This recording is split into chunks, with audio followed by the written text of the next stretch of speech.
নমস্কার বন্ধুরা, কেমন আছো? আশা করছি সবাই খুব ভালো আছো, আর আমরাও খুব ভালো আছি।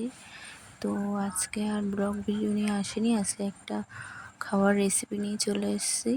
তো আজকে ভাবলাম সন্ধ্যাবেলা একটু পেঁয়াজি বানাই, একটু অন্যভাবে, কেননা ঘরে বেসন ছিল না, তো যা যা ছিল তাই দিয়েই তৈরি করেছি।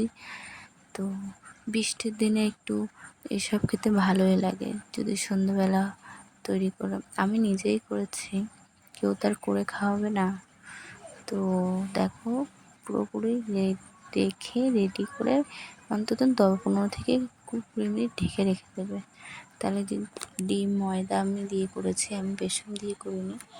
তো একটু ক্রিস্পি হয়েছিল খেতে। ভালো লাগলে দেখে ভিডিওটা তোমরা নিজেরাও বাড়িতে বানিয়ে করে খেতে পারবে। তো রেসিপি যদি ভালো লাগে কমেন্টে জানাবে, তাহলে অন্য দিন আরও অন্য কিছু করে তোমাদেরকে দেখাবো।